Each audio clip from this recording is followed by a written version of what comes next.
Assalamualaikum Ustaz.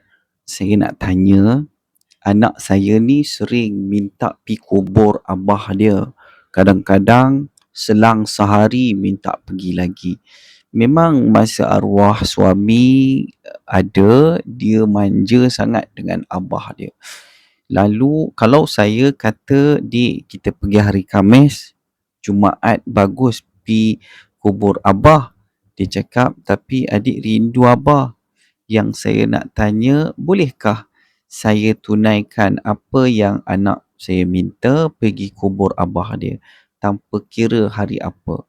Dan saya nak tanya, hari apa yang betul-betul baik pergi ziarah kubur? Baik. Waalaikumsalam warahmatullahi taala wabarakatuh. Soalan puan sangat menyentuh hati.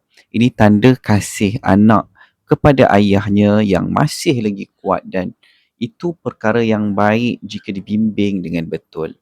Hukum ziarah kubur boleh pada bila-bila masa. Pada asalnya ziarah kubur ini adalah dibenarkan tanpa terikat dengan hari tertentu. Bahkan ia adalah sunnah kerana mengingatkan kita kepada akhirat. Dalil Nabi SAW, "Kuntum nahaitukum an ziyaratil qubur fazuruha, ala fazuruha."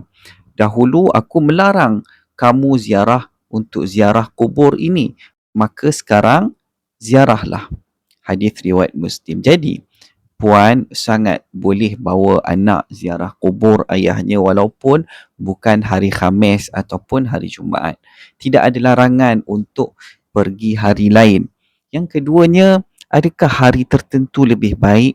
Memang ada dalam masyarakat kita amalan hari Khamis, pilihan hari Khamis petang ataupun Jumaat, kerana ada sebahagian ulama menyebut hari Jumaat ada kelebihan.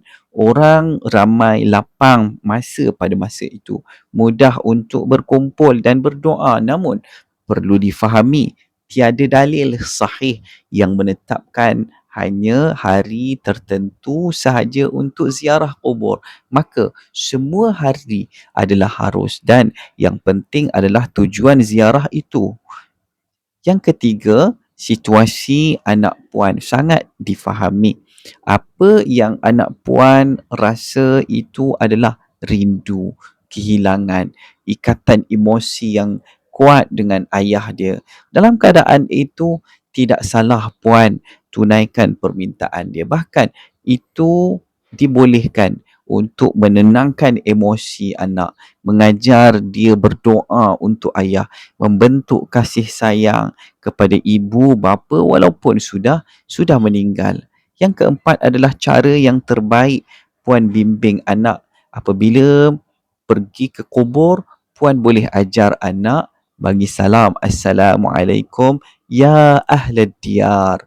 Doakan ayah, "Allahumma ghfir li abi." Ya Allah, ampunkanlah dosa ayahku.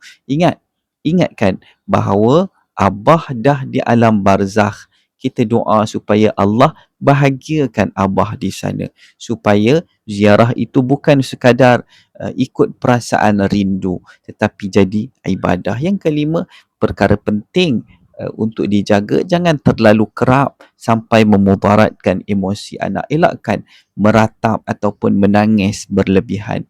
Didik anak bahawa doa lebih sampai daripada sekadar untuk datang ziarah. Secara kesimpulannya, boleh ziarah kubur bila-bila masa.